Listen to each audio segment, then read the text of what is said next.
Coming up on The Cut, 16-year-old Ralph Yarl was shot after showing up to the wrong address. An update on the charges the shooter will be facing. And Coachella makes its return to Palm Springs this week. The surprise performers at the event. And McDonald is making some changes to the burger we know and love. The last season 16 episode of The Cut begins now.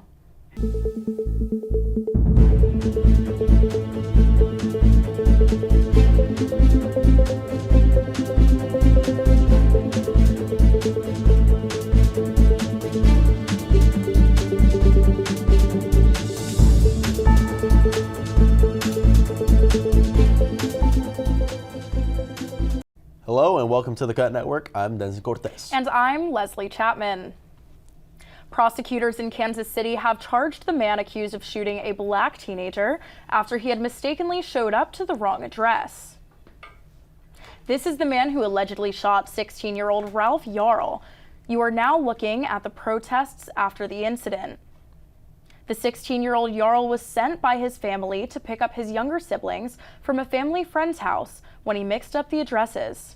Yarl approached the front of the house on Northeast 115th Street instead of Northeast 115th Terrace.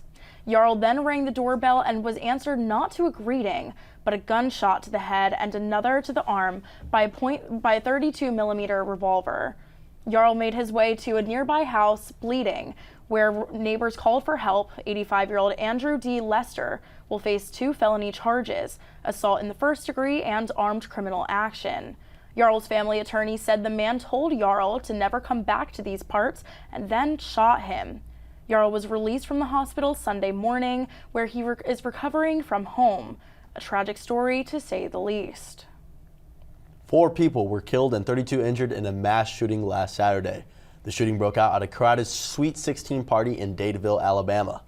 Police have now arrested 2 people in connection with this, and they say they are charging them with murder.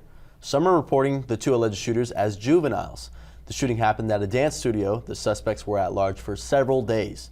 Police used photo videos from Saturday night's Sweet 16 party, Tallahassee County Coroner Mike Knox has identified the 4 people declared dead from Saturday night's shooting, including a 23-year-old, a 19-year-old, 18-year-old, and a 17-year-old. 2 people were seniors at Dadeville High School. One of them was a star football player. As we look overseas, a battle for control over the North African nation of Sudan unfolds. Nearly 100 people killed and hundreds more injured in a political power struggle. The United States has issued a travel advisory saying do not travel there. The chaos in the country has to do with a battle with Sudan's military. All this warfare is taking place around the Army headquarters and capital in Khartoum. General Dagalo claiming to have seized a majority of their official sites in a battle for power. Tanks roll through city streets, fighter jets firing missiles, all as buildings burn and citizens fear. As of Tuesday, the U.S. State Department saying there are currently no plans for government-led evacuation of American citizens who are in Sudan, but could become necessary if things get worse. Montana became the first U.S. state to pass legislation banning TikTok on all personal devices. Last Friday, a bill was sent to Governor Greg Gianforte prohibiting TikTok from operating within state lines and barring the app stores from offering TikTok for downloads. The legislation marks the furthest step a state government has taken to restrict TikTok over perceived security concerns. Lawmakers in Montana's House voted 54-43 to give final approval to the bill, known as SB 419. The legislation specifically names TikTok as a target of the bill and outlines potential penalties of up to $10,000 per violation per day. The penalties would also apply to any app store found to have violating the law. Individual users of TikTok, meanwhile, would not be penalized for accessing TikTok. The bill will take effect in January if Governor Gianforte decides to sign the bill. The G7 summit, a forum between several nations, will begin in May. Cut reporter Larissa May is here to give us an update on what we can expect from the meeting. Larissa? Thanks, Leslie. The G7 summit is getting ready for another meeting in May. The summit, comprised of leaders from Canada, France, Germany, Italy, Japan, the United States, the United Kingdom, as well as the European Union, meets semi-annually for open discussion between the nations. The meeting will be held in Hiroshima, Japan this year. After a suspected attack on the Japanese Prime Minister last week, security surrounding this meeting is currently being debated and examined. While not much information about the country's talking points is available just yet, topics usually range from political climates to the environment to economics. With current tensions in all three of those areas, global citizens can expect to hear more about each of the nation's plans next month. For the Kent Network, I'm Larissa May. Back to you at the desk. A big shakeup in the media industry, Fox News will pay Dominion Voting Systems after a massive lawsuit regarding false claims over the 2020 elections. The Fox Corporation will pay $787.5 million to Dominion Voting System. Dominion Voting System sued Fox for $1.5 billion for defamation after the network claimed the voting system allegedly swayed the outcome of the 2020 election. The agreement comes on the day of the trial for this case was set to begin. As a part of this agreement, the on-air talent for Fox will need to acknowledge their role in this scandal. Initially, Fox had claimed their hosts were allowed to say whatever they wanted under the First Amendment. The cases of defamation are not over for Dominion. There are still pending cases of defamation against Newsmax, One American News Network, and MyPillow CEO Mike Lindell. A new bill regarding the Supplemental Nutrition Assistance Program, or SNAP, in Iowa passed in the Iowa House last week. The bill has many requirements, including a new assessment test that families seeking food assistance benefits may have to take. Reporter Carly Poyer is here with us with more information. Carly? Thank you, Denzin. The Iowa House passed Senate File 494 after 4 hours of debate between Republicans and Democrats led to a 58-41 vote in favor of the bill last Thursday.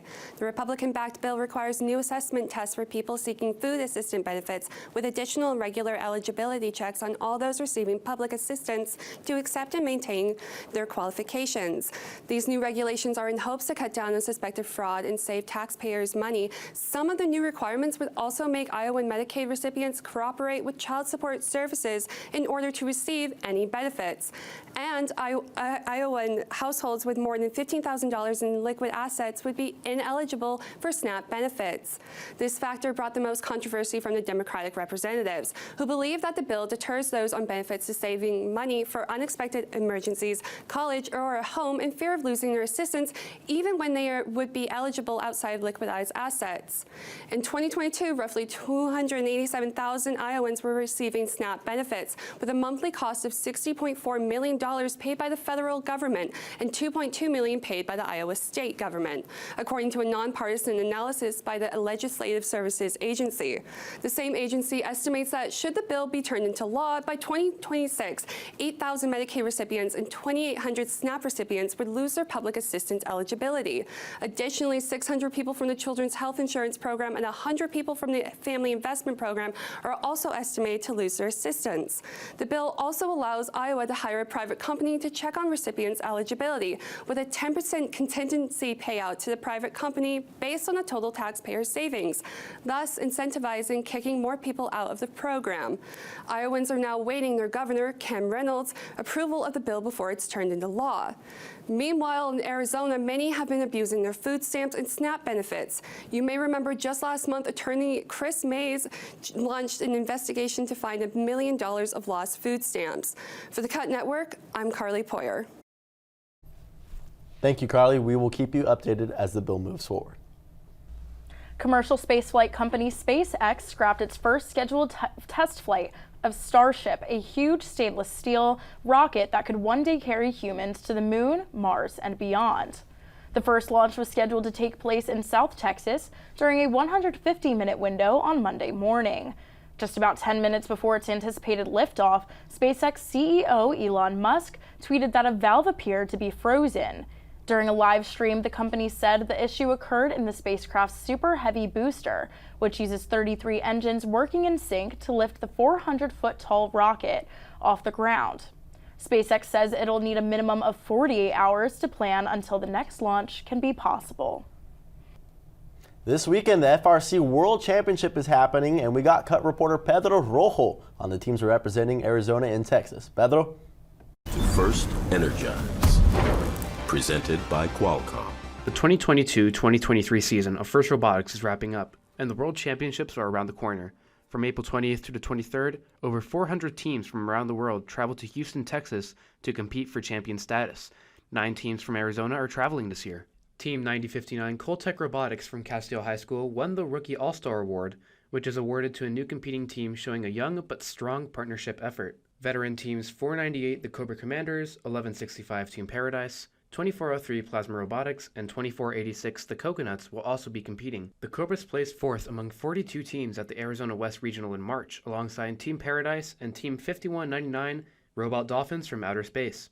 The Coconuts recently won the Impact Award, formerly known as Chairman's, at the 2022 Utah Regional, and will again be competing against other teams for that award. Such teams from Arizona are Team 6352 Launch Team from Surprise and 6413 Degrees of Freedom from Chandler. There are many degrees of impact soaring high across the valley. Congratulations to Team 6413. The Impact Award is the most prestigious award given to a competing team, and it secures a team spot at the championship. This will be DOF's 5th time competing in Worlds since their rookie year in 2017. Veteran team 3019 the Firebirds will be competing in Houston for the 4th time since 2009.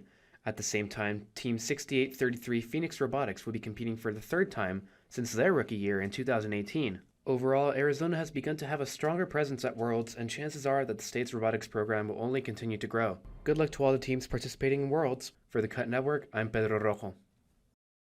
Thank you for that, Pedro. The 127th annual Boston Marathon came to a close Monday, where around 30,000 runners trekked the historic 26.2 miles from Hopkinton to downtown Boston. The chilly temperatures and rain didn't stop runners or spectators from gathering on Monday. Evans Chebet of Kenya defended his title, winning the men's division with a total time of 2:05:54, beating his last year's time by 1 full minute. Chebet is the first back-to-back champion since 2008. And in the women's division, Helen Obiri of Kenya came in first, capturing a Boston Marathon in just her 2nd marathon ever, with a total time of 2:21:38. She's the only woman to have won world titles in indoor and outdoor track and cross country. The race debuted a new division for non-binary athletes when registration opened up last fall, where 27 runners signed up. Among those, K. Ravichandran from Vermont finished first of the 27 with a total time of 2:38:57. Congratulations to all those athletes. We all remember where we were when Buffalo Bills safety Damar Hamlin collapsed on the field during a football game. After the road to recovery, the Bills safety made a major announcement about his future. Cut reporter Ruben Paras is here with that announcement. Thanks, Leslie. It has been almost 4 months since Damar Hamlin collapsed and went through cardiac arrest live on Monday Night Football against the Chiefs. Since then, the Buffalo safety has made a full recovery, and this past Tuesday, he announced that he has been cleared to make a comeback to the NFL. Hamlin suffered from a commotio cordis, which is an extremely rare consequence of blunt force trauma to the heart at the exact wrong time in the heart rhythm. Hamlin, who is still only 25 years old, has been cleared by multiple heart specialists to return to the game that he loves. In the days during his hospitalization, Hamlin's Chasing M's Foundation raised more than $9 million, which originally had a goal of $25,000. Hamlin plans on taking things one day at a time, as he said the mental journey is, quote, the hardest hurdle. I'm Ruben Porras from the Cut Network. Back to you guys at the desk. One of the world's biggest music festivals happened last weekend with new trends. Cut reporter Alana Goodman is here with a recap on the performances. Alana? Yes, Leslie, there were several surprises who performed at Coachella, including The Weeknd, Billie Eilish, and Tyler, the Creator. The event was slated to be a hit before it even began. Bad Bunny, Blackpink, Frank Ocean, Burna Boy, Bjork, and Blondie were all expected to be there. Bad Bunny is one of the more popular Latin artists, and Blackpink is the first K-pop band to perform at the festival. Coachella kicked off on Friday and featured many star-studded performances. If you did go, you paid a pretty good penny. Tickets costed anywhere from $549 to $1,069 without parking or accommodations. The Signature Festival was also live streamed on YouTube, so people will be able to access whenever they want to. Some fashion trends that we have seen at Coachella 2023 include crochet and boho outfits. For the Cut Network, I'm Alana Goodman. Back to you, Leslie. Thank you, Alana. It will be interesting to see how the second weekend of Coachella plays out. A wildly popular Netflix dating show, Love is Blind, where strangers fall in love but don't meet until they are engaged, had fans experiencing the heartbreak side of love. The hit show was supposed to air a special live reunion episode, but it did not work. Fans tuned in and saw the show was delayed for technical issues. Social media went into a frenzy after the show was scheduled to air at 8 p.m. Eastern Time. Netflix issued an apology on Twitter, saying they were sorry and would post the show as quickly as they could. Netflix reconfigured the glitch and posted it the next day, allowing fans to watch the show. It is unclear as to what may have caused the glitch. Pretty soon, McDonald's burgers will taste a whole lot different. That is because the fast food chain is upgrading its burgers. The company announced earlier this week that it will be making some few changes to its burgers to make them better than ever. This will include the Big Mac, McDouble, and its classic cheeseburger. The burgers will have newly freshly toasted buns that are supposed to be softer, a new and improved melted, and a juicier caramelized flavored patty. These modifications have already rolled out internationally, while the burger changes aren't expected to make their full American debut until later this year. McDonald's has already implemented these changes in Los Angeles, Seattle, Denver, and Tucson. These changes will happen at all McDonald's locations by 2024. What do you think, Leslie? I don't eat McDonald's that often, but it'll be, I don't know, we'll see how these changes are. I am a big In-N-Out person, so they are kind of stealing the In-N-Out burger in a sense, but... I'd rank In-N-Out over McDonald's, but I don't like In-N-Out. We've had this conversation before. Man, for all those In-N-Out workers, I'm hurt.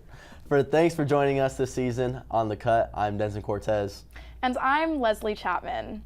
And before we go back to say a big thank you to our entire team in the studio, thank you so much, everybody. And we hope everybody has a fantastic summer.